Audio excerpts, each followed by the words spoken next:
What's up, everyone? Tim Collins with the TC Lifestyle Fit Podcast. It's a beautiful day because I have the literal GOAT, of college football, professional football, a Husker legend in the building here with us at 10 a.m. on a Tuesday. That's right. So, Tony, yes, sir. You have a national championship with the Huskers. I do. 94, 95. Yeah. And mistake me if I'm a ring with the Denver Broncos. That's correct. Man. That's correct. Yes. That is GOAT status. I don't know about GOAT status. So can you walk us through that process? Because a very small percentage of people are able to reach that level in athletics. Right. That's true. I would say, honestly, it really kind of comes down to just kind of putting yourself in a position to be successful. I'm born and raised from here, inner city Omaha, 402, and one of the lowest income zip codes in the city. So when you talk about those types of things, you don't necessarily see, people coming from those areas to be able to ascend to that type of level. So it wasn't something that I knew I was going to accomplish by any means, but as a little kid growing up in the city, loved sports. I always loved sports. I mean, whenever I got a chance to be out there playing football, playing basketball, playing kickball, dodgeball, whatever the case, I could do. I was out there doing it. And so that was a way for me to kind of get away, escape, stay athletic, and fellowship with my friends. And then as I grew up, I figured I had a little bit of talent. I ended up going to Benson High School and a lot of talent. A little bit of talent. Well, I ended up going to Benson High School, and I knew I had a little something, but I didn't know where that was going to take me. And luckily, I was able to do well at Benson. Our school didn't do well, totally, but my last year, we won 5-4, which was the first winning season we had in almost 20 years. So we had grown methodically over those 4 years, and it was a great way for me to say, it doesn't really matter, what the background is. It doesn't really matter what the setting is, as long as you believe in yourself and you work, you can make things happen. And so got a chance to go down to Lincoln. Go down there and play for Coach Osborne, play for the Cornhuskers, and I do have to say, even though I'm from here, I wasn't a huge Husker fan when I was a kid. I liked them. They were okay. But my dad was an OU fan, So for me to even think about going to Nebraska when he's an OU fan, it's kind of blasphemous, what I mean? So, I would take that belt off, boy, if you go to... But I got a chance to go down there, and I got in a really, really good situation, man. I got a really good situation.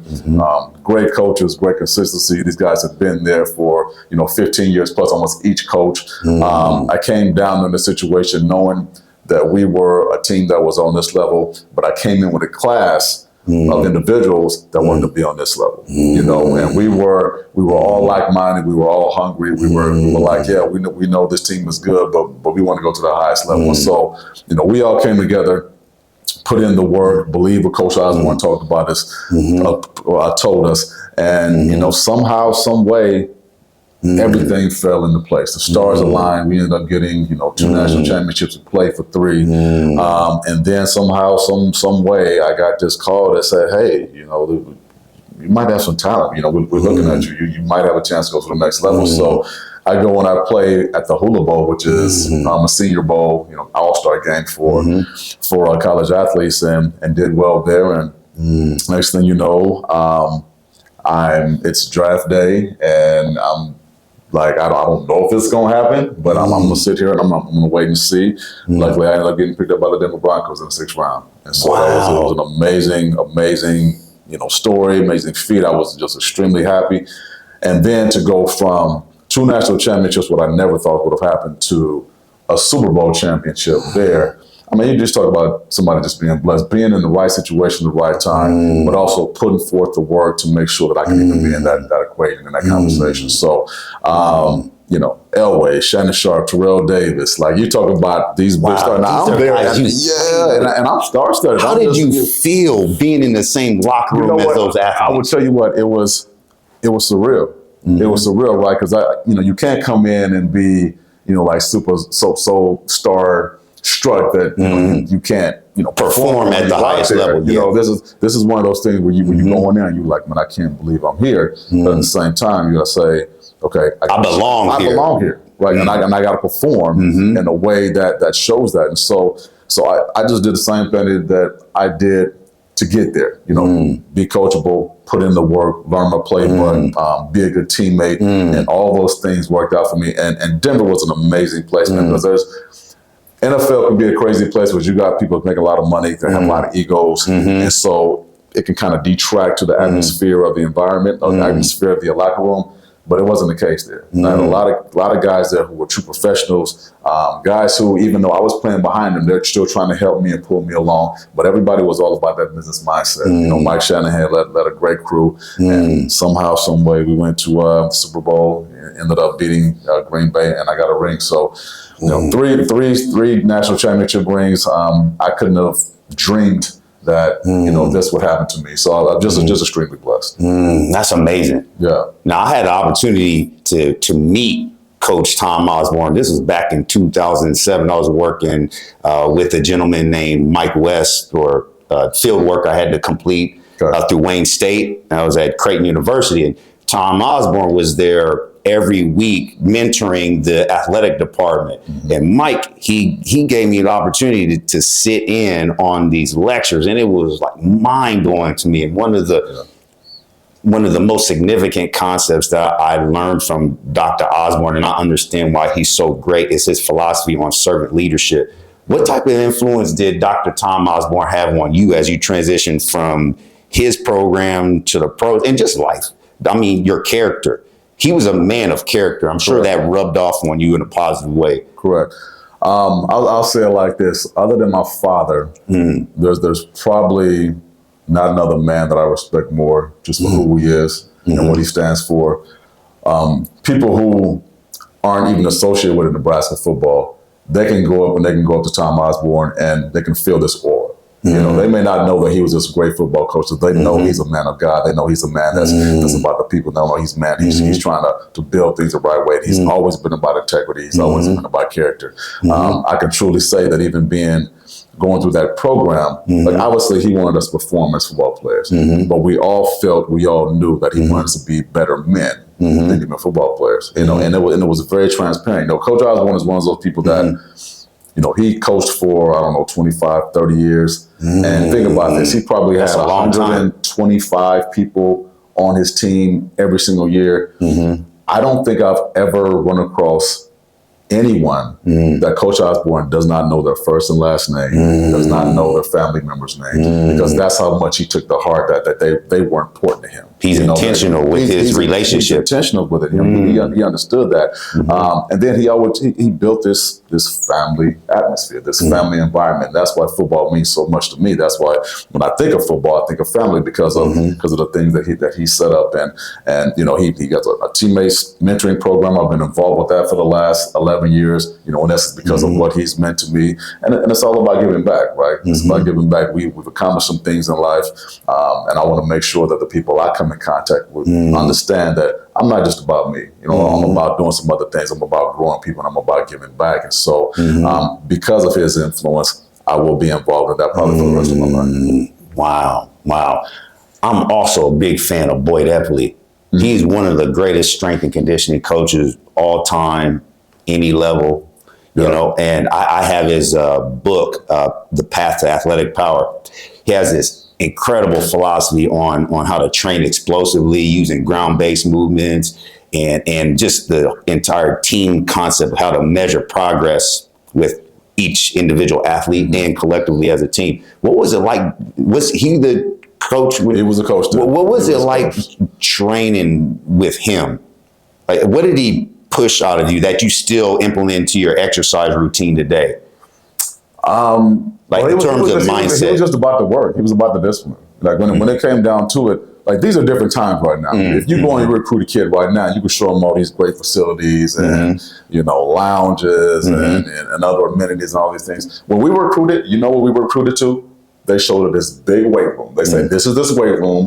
You know, this is state of the art. You know, we're going to show you this because this is where you're going to spend the majority of your time. You know, and Boy definitely was a leader of that weight training program, you know, and we were known for smash mouth football. We were known for being strong, not only in the first quarter, all the way through to the fourth quarter. So you talk about strength, you talk about physical fitness, you just talking about the discipline that it took to become the players that you wanted to be, to build your body the way you were supposed to be in order to be successful. That was all because of Boyd. And now I'm not going to say that, you know, that the whole time there was fun, but it was work.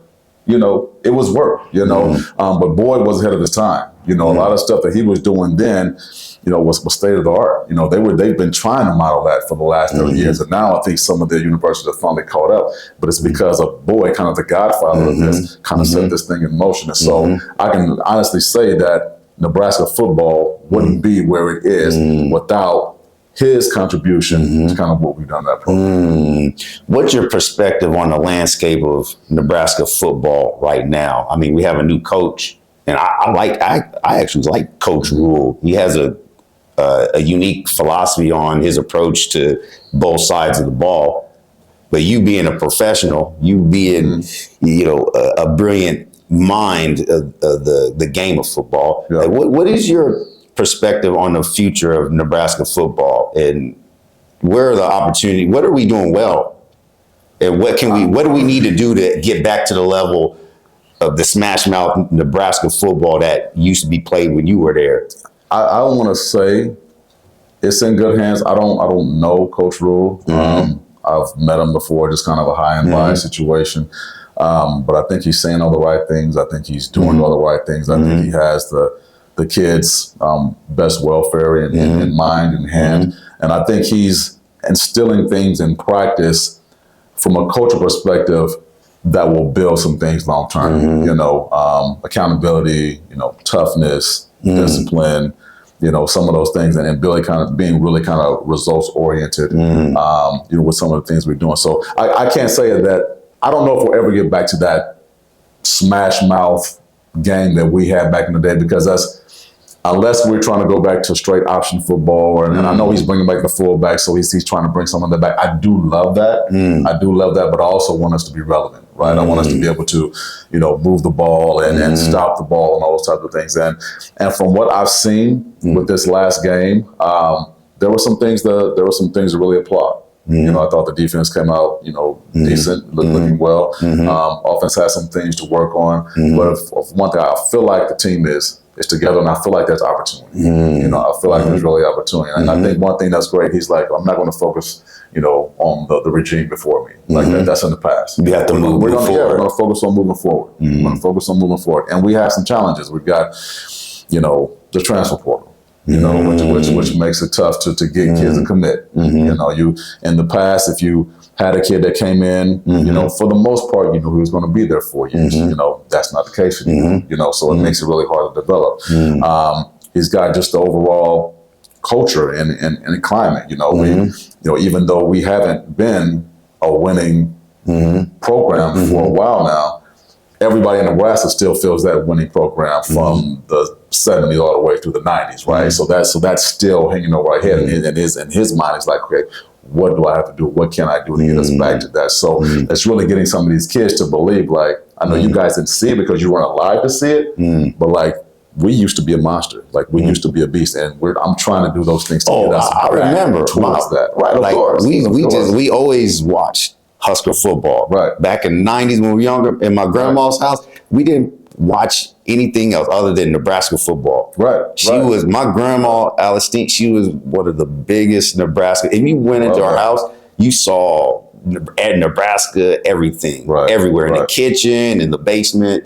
It was just incredible. So that's what we did every weekend. We got together as a family and we watched Nebraska football. Well, and that's the thing. Like, you get together as a family, and it's entertainment, but it's family entertainment. Because at one point, that was really all we had here to kind of represent sports. Now we've got a few more things. We got Nebraska volleyball, you know, something to get excited about, and some other things that are going. But still, for most of us, Nebraska football was it. And I think Coach is doing some of the right things, but I think there's some challenges with transfer portal and getting in the right recruits and getting everything together. So, but I'm not gonna, you know, I'm not gonna sit here and say like it's gonna be easy, but he's got the resume, right? He's done it twice before. He's built programs twice before, and there's probably not another university in the nation that has a richer tradition than ours. So, the want and the desire, not only his perspective, from a fan perspective, is always there. So he knows he has the support. He's going to put the things in place, and I'm optimistic that it's going to come back.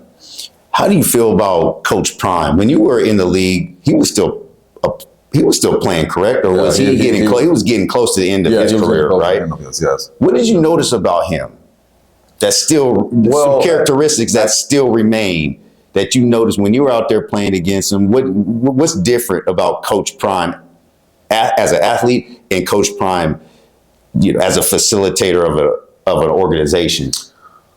Well, I didn't know, obviously, Prime, back then, didn't know much about him other than, his bravado and kind of what he did on the field, and his actions always spoke louder than his words, except when he was in front of the camera, then he got really loud, So that particular part of it has been the same.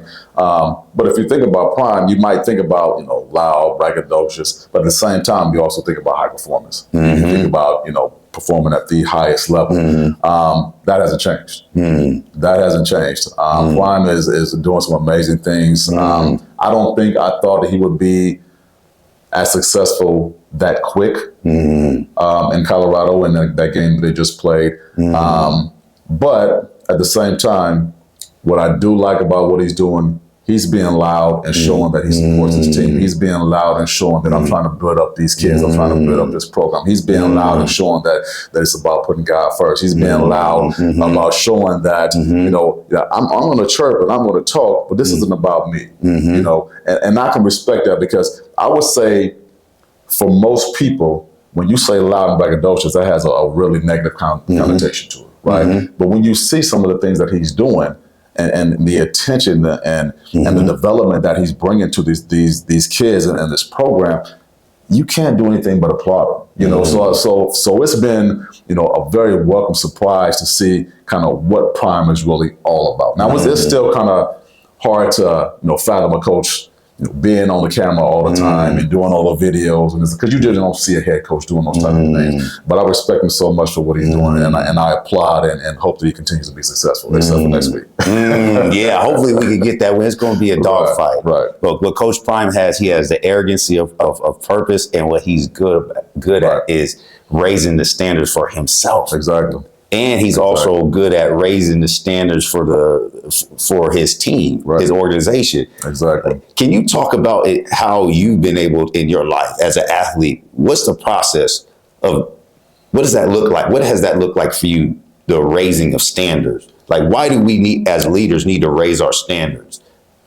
Well, for me, it's always been about, and this kind of goes back to just the giving back portion, right? I've been blessed to accomplish a few things, but I didn't do that on my own. I didn't do any of that on my own. I always had somebody there that I took something from, I learned from, even if they didn't know me, even if I didn't get a chance to talk to them, I saw, this person, this business person, or this person in sports doing something positive. And I wanted to be able to take from that to be able to give back to the next generation. Because I feel like we were all put here to take care of each other, right? And so that's a good word. So when it's all said and done, and I leave this earth, I want to know that I impacted this, and I left this place in a better place. When people had some type of communication with me, was it positive? Can they leave feeling that, okay, I'm glad that I met him. I'm glad I had a chance to know him. I'm glad that I did that, because that interaction enriched my life somehow, and that's important to me. Because I think we're also in a kind of an environment where it's easy to be lax. It's easy to kind of coast. It's easy to just kind of go with the flow. It's easy to kind of not want to do anything, because kids have a lot of kids have everything taken care of for them. You know what I'm saying? So they get to this point, they don't know how to kind of fend for themselves and know how to really reach for the stars. And I don't want to settle for anything. I want us to also to continue to grow and continue to build and to continue development, continue to set the standards, and honestly, even more to learn how to truly believe in ourselves. Right? You know what I'm saying? And and it's hard to do that. That's confidence. It's hard to do that if you're not reaching for anything. If you're not trying to do anything, then that hurts your psyche and your self-esteem, because it's like you're thinking, like, what have I accomplished my life. So I just try to give people examples of ways to, to do more, ways to be more, and ways to help more people, because I think that's going to help the next generation. I like how you said, be more so you can do more. Yeah. How does a person build that inner authority, that confidence? How does that happen? That confidence basically means I set a goal, I'm moving forward in life, and I trust in my ability to achieve. I'll tell you that that's difficult. It's difficult, but I think one of the things you have to do is to be able to get out of your comfort zone. Get out of comfort zone. That's a huge thing. And I talk about this, but even I struggle at this, quite a bit. We're human beings, being in comfort is it feels good. When you're out of comfort, it's like, man, it's pain. It's pain in your. What is this, right? So you got to be able to step out of your comfort zone and do some things that will force you to grow. Another thing that's really important is being around people who are like-minded, being around people who will push you a little bit and will be honest, right? Having people in your circle that say, look, that's cool what you were doing here, but I think you got more. You know what I mean? And not having just yes men in your circle, and not having people that don't want to accomplish anything, because a lot of times the people can kind of drag you down. So I think those two things are kind of key. And then another thing is really just kind of setting a roadmap. Thinking about, and I think this is tough for a lot of people who just like to go with the flow. Like, what is it I want to accomplish? Thinking about that long term. I struggle with that myself. What is it that I really want to do? Like, I might be in a good position, but do I want to be there for life? What else do I want to do? What are these milestones that I want to? And if you do that, you kind of give yourself a little bit of a roadmap that you can actually show people and say, these are the things that I want to do. Can you help? Those types of things. So that would be my advice for those people who are trying to look for the next step. Yeah, one of my mentors, he lives in Atlanta, a successful entrepreneur, always pouring into me. He said, Tim, when you pursue something, you need to understand that you have the ability to accomplish anything that your heart desires. You need to believe whatever it is, that whatever you touch, you're going to be a winner. Right. And that gives me motivation every day. Right. Just despite how challenging circumstances are, I believe in myself. If I set a goal, I can accomplish it. Will I experience setbacks? Most likely. Right. But that doesn't mean I don't have the ability to overcome and grow and get better, which is what God wants us to do. Who is that person in your life, besides Dr. Osborne, obviously, who was just pushed you? Like when you were in the pros, when you were in college, who was that guy, or maybe it was a group of guys who just no, Tony, we can do this? I can't say one in particular. There was a lot of people. There was a lot of people. I will say that one particular person, when I was in college, really helped me get through a really trying time. When I went through college, I had a lot of injuries. A lot of injuries. And there was one when I tore my patellar tendon where it really put me in a bad place. But I ended up getting a letter from a teacher in Lexington. Her name is Diane Yider, but she just wrote me out the blue. I didn't know who she was, just wrote me out the blue. And she's just encouraging, saying, what you've been through, you've kind of gone through before, don't lose heart, don't give in to this. I know you're feeling discouraged, but God's got a plan for you, so on and so forth. And she had wrote me a number of letters, and it was probably maybe the third letter that I received from her. That she wrote these words, and it reached me, it touched me. And I had people in my circle, I had family, I had friends, I had coaches who were trying to encourage me, but it was her words that pretty much said, listen, stop having a pity party for yourself.